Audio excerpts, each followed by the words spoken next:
Well, claims of racism at a Durban girls' school has the KwaZulu-Natal Education MEC's attention. Kwazi Mshengu is due to stop by the Grosvenor Girls' High School today. Videos have popped up recently of pupils protesting against alleged racism at the school, and they claim they're being called monkeys. Dasen Thathiah is on the story for us. Dasen, what's actually been going on? I mean, that's appalling. And has it been verified at all? And what sort of thing are we seeing in these videos? Well, Annika, that's exactly part of the reason why the Education Department is here, and the MEC, Kwazi Mshengu in particular. They want to get to the bottom of exactly what transpired at the school. That is the allegation that a group of pupils was addressed as monkeys by the staff members. This is something that is taken very seriously. We've seen so many of such cases where there are these allegations of racism that are popping up at these schools. And just a little while ago, we noticed that this group of parents that you see behind me had gathered here, but they were also a bit unhappy about the way this visit is being conducted.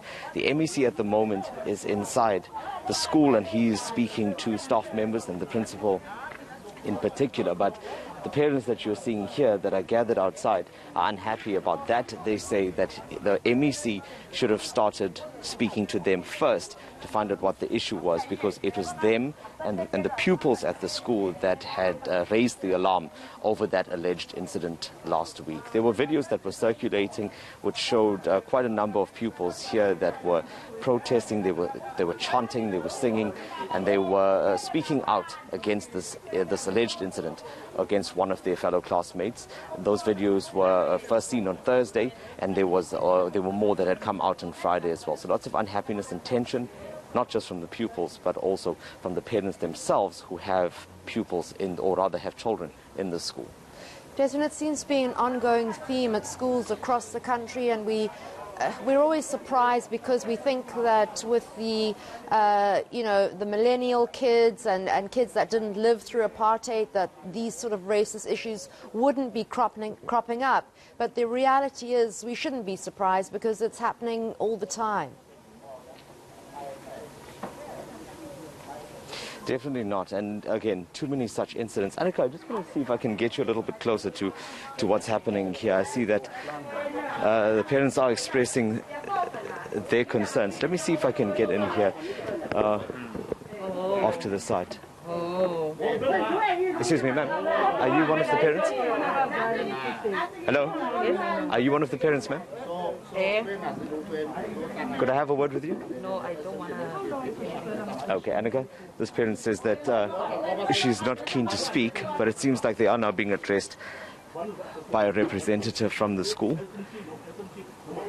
This is one of the concerns that they had earlier, was that they didn't want to be excluded from that meeting that's taking place based on those concerns that they had. They wanted to be privy to those conversations that were taking place between the MEC and the school, obviously because they had been that unhappy last week when they saw what had broken out here. So hopefully, Annika, there is a resolution that is that takes place here, because this is almost an example of how problematic these situations are for pupils. Let me slip in a mic here, Annika, so our viewers can listen into this, to some of these issues.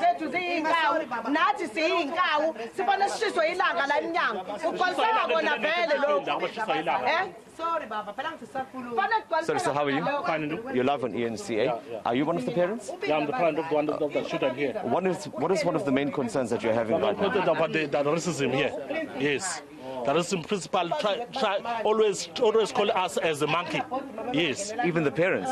Yes. Yeah. If we call my child a monkey, it's not call me, because a monkey can pet human being. Yes. Can pet a human being. Yes. Monkey can pet a monkey. Yes. That call us a monkey. So last week, how did you address it with the principal as parents? I mean, I know there was a protest here with the pupils. Did you confront the school last week? No, I was not here because was not here last week. What are you hoping will come out of this meeting with the MEC and the school? The MEC must address us. What's going to happen? Otherwise, the school must shut down. What do you want to hear the MEC saying today? MEC. What must he say today? The MEC must tell us what they're supposed to do here. Is that if there's one of the children that is wrong, must talk about it, and then if there's a teacher is wrong, must talk about it. If this can't happen, somebody must go out in the school. Thank you very much. I appreciate your time. Annika, there you heard it directly from one of the parents. That is the issue here. So they want a resolution, a lasting solution, rather, to this problem. And hopefully the MEC will be able to give them that as soon as he comes out to speak to these parents. Dasen, who's actually in that meeting? Because I would have presumed there'd be consultation with the parents as a matter of first order. Exactly, but it seems now that the MEC needs to first get a briefing from the school itself to talk about those incidents or those alleged incidents that took place last week. After that consultation, he will then come out and speak to the parents about what would be the way forward, or what sanctions there would be, if there are any, for the school. So that's what we're waiting for now. It is a closed meeting, and that's why the parents are this upset outside, as you would have heard from this gentleman out here, because they say that even last week, I mean, as much as their children were insulted indirectly, that insults their parents, it insults their families as a whole. Absolutely. All right. Thank you so much for following that for us, and we'll check in with you as soon as there's been some sort of movement. That's Dasen Thathiah, who's outside a school in Durban, Grosvenor High School, where there have been allegations of racism.